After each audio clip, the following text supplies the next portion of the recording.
நாகை அருகே பாப்பாக்கோவிலில் உள்ள தனியார் கல்லூரியில் பிசியோதெரபி மாணவர் மாடியில் இருந்து குதித்து தற்கொலை செய்து கொண்ட விவகாரத்திற்கு உரிய நீதி கிடைக்க வேண்டி 2 மணி நேரத்திற்கு மேலாக நடைபெற்று வரக்கூடிய போராட்டத்தின் காரணமாக போக்குவரத்து பாதிக்கப்பட்டிருக்கிறது. விவரங்களுடன் நேரான செய்தியாளர் பாலமுத்துமணி, மாணவர்களுடைய கோரிக்கை என்ன? உயிரிழப்புக்கு என்ன காரணம்?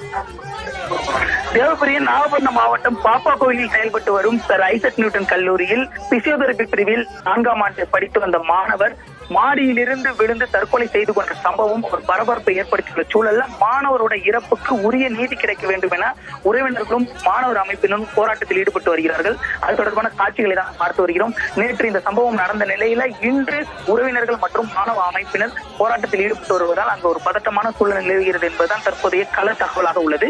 நாகப்பட்டினம் மாவட்டம் பாப்பாக்கோவிலில் செயல்பட்டு வரும் சர் ஐசக் நியூட்டன் கல்லூரியில் பிசியோதெரபி பிரிவில் திருவாரூர் மாவட்டம் கம்பம் தெருவைச் சேர்ந்த சபரிசோதன் என்பவர் படித்து வருகிறார்.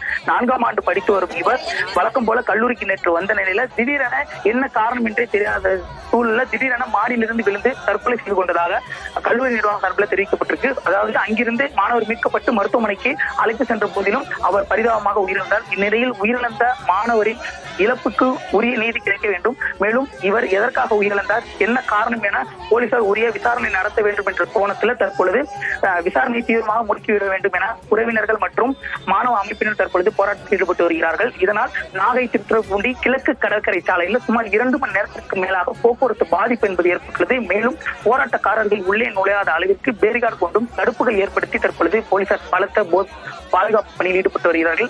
அது தவிர மாணவர் இறப்பில் சந்தேகம் இருப்பதாகவும் அவருடைய இறப்பிற்கு என்ன காரணம், மேலும் அங்குள்ள சிசிடிவி கோப்புகளை காண்பிக்க வேண்டும் உள்ளிட்ட பல்வேறு பிரதான கோரிக்கைகளை வலியுறுத்தி தற்போது போராட்டம் நடைபெற்று வருகிறது.